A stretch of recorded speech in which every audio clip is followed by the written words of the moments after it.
Welcome everyone to 180 U-Turn, the show that features some of the greatest conversion stories of our time. Stories of men and women who are on the highway to hell when they encountered a Damascus Road event that completely turned their lives around. Hello everyone, I'm Steve Savant, and today we're broadcasting live from the Transforming Lives Center in the heart of Phoenix, Arizona, one of the premier rehab facilities for addiction services and community support for men who are homeless and in poverty. For more information on their classwork, recovery meetings, work therapy, monitoring, vocational development, group and individual counseling, just head out to their website at phoenixrescuemission.org. That's phoenixrescuemission.org. And hey, don't forget, if you want to write me at the show, my email address is steve@180uturn.com. That's steve@180youturn.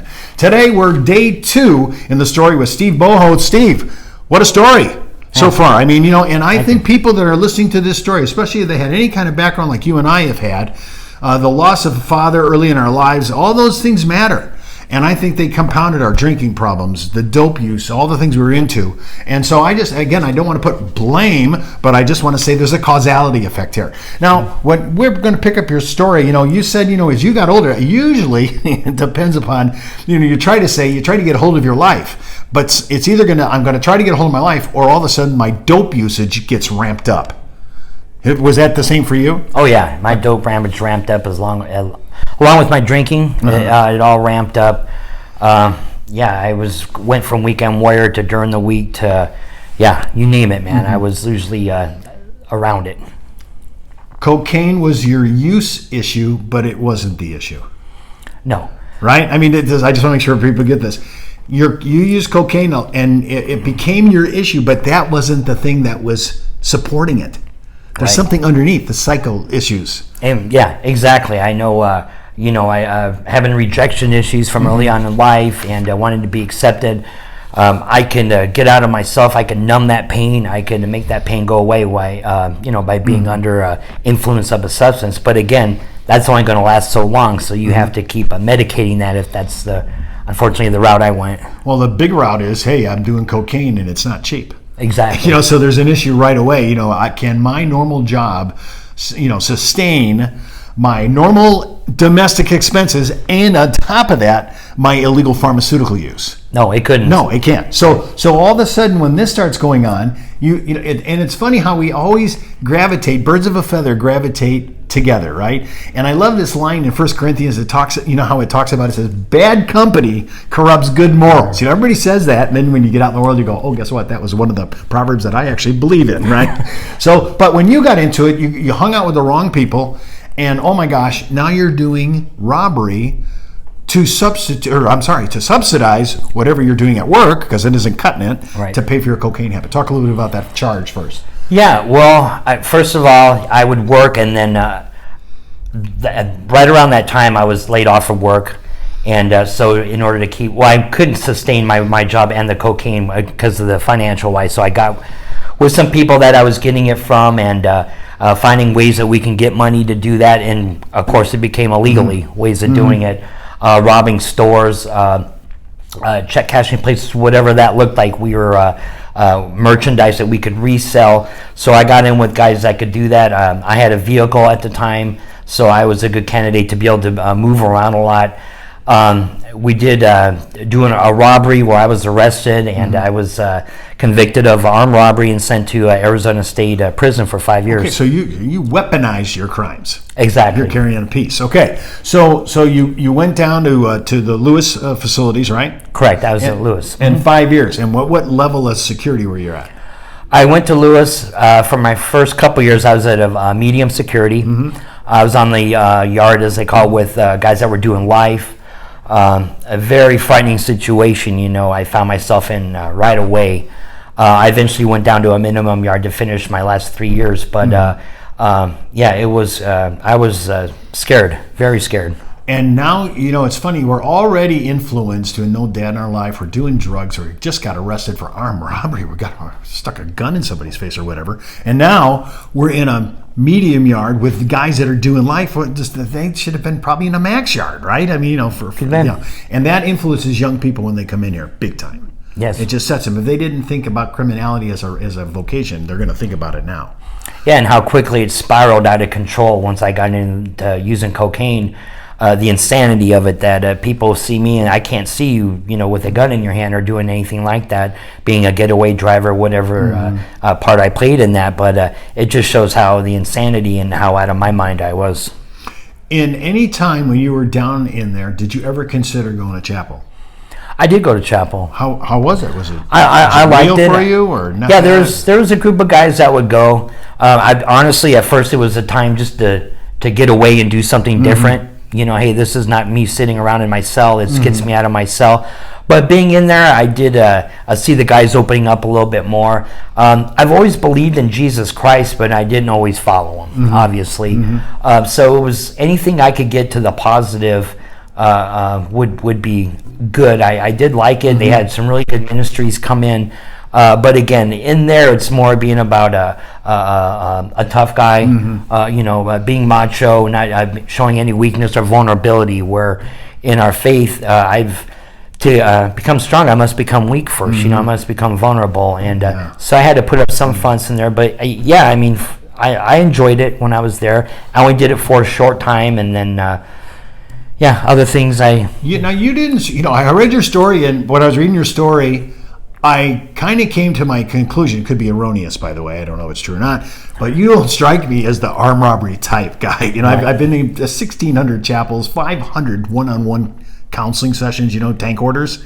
You didn't seem to fit the price. Would you say other people picked up on that too? Oh, I heard it right off the bat. You as soon as when you get there, they want to see your paperwork and who you are and what you did. And I heard it over and over again. You what? And just didn't fit. Yeah, that just didn't fit that. But it just shows, it doesn't, the insanity of my addiction, it doesn't discriminate of anything, what you're doing in life, or, profession, race, whatever, income. Anybody could be capable of anything when you're in your addiction. And I got it a lot, and I still get it today when I talk to guys about a little bit of my past and my testimony. They still can't believe it. I think it's remarkable, honestly, that people that don't know the Lord, that are in prison or in rehab or whatever, can pick up on your true identity better than we all can, right? Yeah. They're going, this is not your life. This is not your timeline, right? It's like you're on a whole different line that you shouldn't be on. Yeah. Even they pick it up. See, so that's why I'm saying I'm always amazed by that. Now, you got out of prison after doing time, got work at a food bank. Right. I went through a program at the local food bank here. It was in the culinary school. I wanted to get a job in the food industry service. It was a 4-month program. Now, service or be a chef? Well, whatever they would have me. I would start in the dish, doing dishes, bus, prep, cook, wherever they would need me. But being tagging myself as a felon, I limited my area of where I could work. Looking back on that now, I'm not going to let that define who I am. But at that point, the food industry is usually hospitable to as felon friendly, as they say. So I figured that would be a route I could go. I went through the program there, and they were expanding the program into hot meals, and they hired me on as a staff member there. I helped them set up the cafe and the delivery of the hot meals. Helped them hire new staff there that were going to run the kitchen also. So it was amazing. But then you started defaulting back to your drinking. Yeah, I even had my former boss was very. This was all new to me. I've never worked in the food. I've never hired and fired guys before. He always told me, if this became too much for you, if you felt like you were over your head, let me know, and I could help you out. It was very encompassing, and I always thought, no, I can do this on my own. Little by little, the stress and the of the job. That's my excuse I'm using, but I picked up and I started drinking a little bit to ease that stress, to ease things. But again, with me, a little started to become a lot. And you could see it in my work performance. You could see it again back in my relationships. Something that I swear I would never do again in prison, I was back doing again. I was back in my addiction of starting with alcohol again. Steve, just for people who are watching us, how many times have we made promises that the intent is there? We do want to do it. Right. But we just don't have the power to pull this off. Right. And it all starts too with I can just handle a little bit, what's a couple cold ones after work, and just beer. Yeah, exactly. Rationalize it to just beer, and then with me, it became a 6, 12-pack, and then, well, now it's vodka. And, because I can get to the punch real faster doing that. And I'm still getting up. I'm still answering my alarm. I'm still getting to work. But my people could notice me, notice my performance, could smell it on me when I came into work the next morning. It got And you bad. got fired from it because of it, right? Yeah, I got fired. I was, like I said, given many a times, I've given many chances, opportunities for help, and I always said I got this. But yeah, I ended up getting fired, and I look back at it now, and I'm again very. My former employer was was willing to work with me a lot on that, and I never took the help.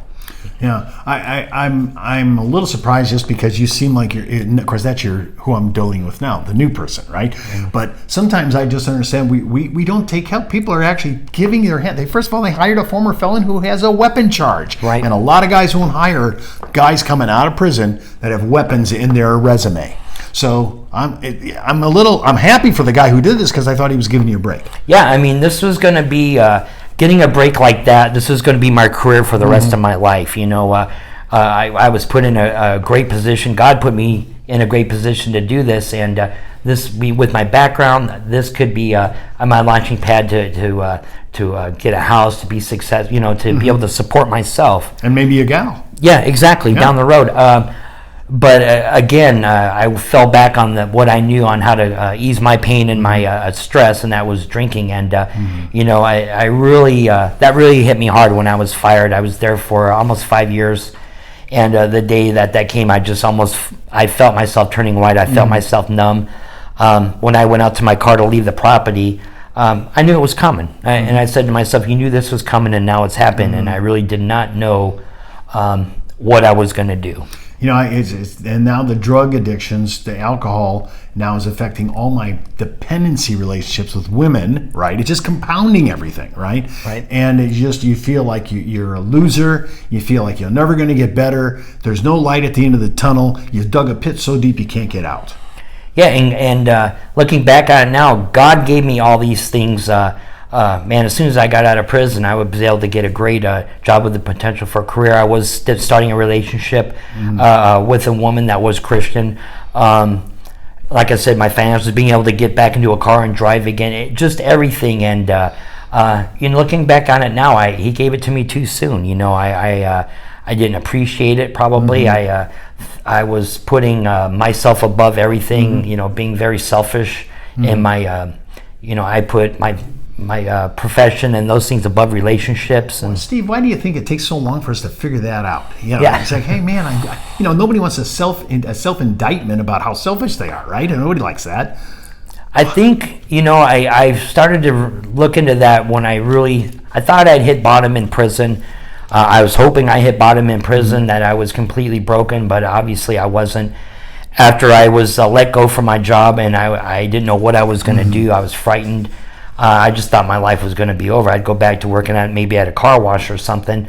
I really felt that I'd hit my bottom, and maybe it takes for you to be completely broken to look back on those things, and that's a question that I'm still working on here where I'm at today. Well, I just want to follow up because I think some people are out there and going, hey, I did time in prison. I thought that was the basement of my soul. It doesn't get any lower than that. But surprise, surprise, there's a whole new depth that we haven't traveled down to, and we're descending down to even a further basement. So the reason I bring this up only is because if you're at the place where you say, hey, I think I bottomed out, and maybe it's not, I'd really encourage you to save yourself some time. I just came off the street when we used to give cold water over at Sunny Slope, and I told a gal that was in my crowd, he says, hey, if I told you something that you believe to be true and it wasn't, when would you want to know about it? She said, I'd want to know about it right now. So I told her the truth. She didn't buy it. 10 years later in a detox center, 4 weeks ago, I saw her again 11 years later. Oh. She's just coming into detox. I could have saved her a decade on the street. She thought she bottomed out. Yeah, as they say, I've done a lot of research, out there, before I can finally come to this hypothesis that maybe I need a savior and I need, I've hit my bottom, and I'm very humble today, and and moving forward. I really do take things a lot slower. I'm wondering why we always choose God as the last resort and the last solution to all our problems. We try everything else, we burn through every other alternative, and then finally we go, well, okay, God. Yeah, my way. I'm in my 50s now. My way hasn't got me anywhere. I realized for 40 years I'm finally past the denial part. I feel like God has been very faithful to me. I've shooken my hand at him. I've cursed him. I've been through some near-death things in my addiction, and I'm alive today. He's always been there, and being able to look at that, has really started to be a game changer for me in my spiritual walk and growth. And being in a Christ-centered rehab here has just been life-changing. I tell the young guys here, I hope you get it now while you're young. Keep your mind open to these things. Right. Don't try to do it all on your own. It's okay to be weak and vulnerable. That's what I was always wanting to do things on my own. I got this. I can do this. And no, I couldn't do this. He's got this now. And surrendering that to him. And I've had a lot of peace and a lot of insight. Well, if you're saying I'm hearing Steve's story and I'm just like, I have part of this, that's my story. If you want to contact me and talk, or you're local and you want to check out Phoenix Rescue Mission and their Transforming Life Center, hop out to their website and get all their information at phoenixrescuemission.org, and you'll get all the information on their classwork, recovery meetings, work therapy, mentoring, vocational development, group and individual counseling. And I recommend, if you're retired and you're looking for something to do with your life, this could be a place where you could be very helpful and mentor other men, especially if you're a brother. You may want to take me up on it. So until next time, I'm Steve Savant, and remember, no one's outside the reach of God. No, not one.